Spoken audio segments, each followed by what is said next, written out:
you ever do like a music session? You're just like with Jack Black. You're like, let's just riff real quick. Yeah, he's so good at it. Yeah, but you join and like you guys are just. Yeah, we just have fun. Like we just like make up songs. Basically. Oh my gosh. We like just improvise like random lyrics that just make no sense. It's like a collab that you don't expect, but it makes so much sense. Yeah.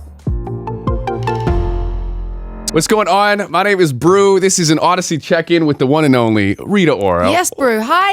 Hello. I'm so excited you're here. It's always fun when you get a person that you're a fan of their music, you know, all the projects you do, but I'm more of a fan of like you as a person. Oh, thanks. Like you seem like such a joy, and this is our first time meeting. Yeah, it is. So I'm so happy to have you in the studio. Thanks. I'm happy to be here. It's very fancy. Yeah. Oh, thank you. It hasn't been used much, so I'm so happy you're here breaking it in. That's right. I mean, that's usually what I do. Yeah, Mrs. Rita Ora, sorry, Mrs. Watiti. Yeah, that's Congratulations. Me, yeah. Thank you so much. Yeah, we got married. I'm so happy. I love it. Well, there's so many wedding-themed things going on, especially for the new song and the music video. It looked like a blast. Yeah, it was so fun. The whole campaign actually is about just taking the piss out of myself. I don't know if you guys say that here, but, you know, I just think that putting everything on its head is like a really exciting vision for me. And so like for this video of You Only Love Me, I basically just had a great time. I had all my friends kind of feature on it. I've got some really cool people in the video. Sharon Stone plays my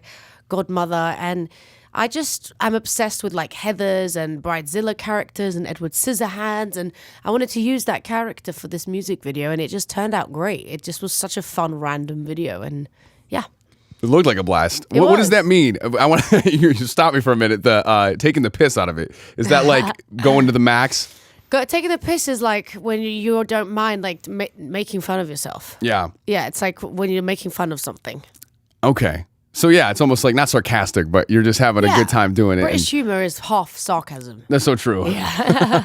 Well, I love this song. I'm so excited to play it on the radio here coming up. Is dance music like back in full form? I feel like. I mean, listen, dance music has never left. Yeah. You know, I think it's such a strong life of music because it has the 4x4. It's all very familiar, but it just puts people in a great space and in a great mood, no matter what, if you like dance or not. And so I don't think it's ever going to go anywhere. And I've made some dance records. Do you know what I mean? So I feel like pop music and dance music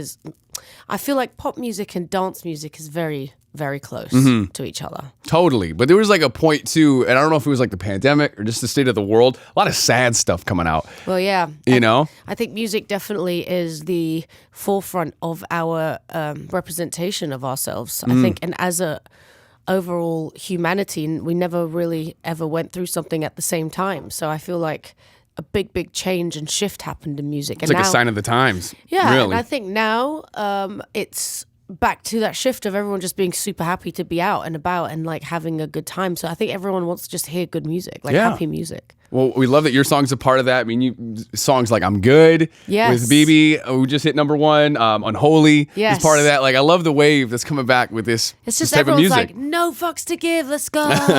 Absolutely. The album's coming out later this year? Yeah, the album comes out around the summertime this year, and then I'll be touring next year. Is it finished, the album? Kind of, yes. Well, yes. I mean, I have all the tracks that I've chosen, so now I'm just sort of mixing and cleaning.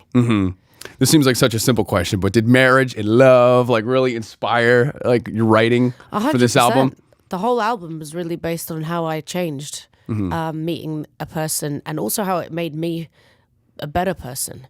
So I feel like, you know, everyone finds their happiness through different things. You know, this isn't about happiness coming from one person because you've really got to find it within yourself. But I let myself find that joy. So I feel like that whole realization period was something I really put into my music. And for You Only Love Me, like say we're introing this on the radio and you want people to understand like what this song's about, the meaning behind that. Yeah, sometimes they're not that deep as well as like some of the records. So this song is basically that period where you're starting to see someone, but is it too soon to ask them like, can we be exclusive? But you know you really like them, but you don't know if you're going to look crazy if you're like, hey, is this just you and me? Or like, are we kind of seeing other people? Or do you only love me like when you're drunk and like it's 2 a.m. you're going home and you're like, you got a confidence boost, like what's going on with us?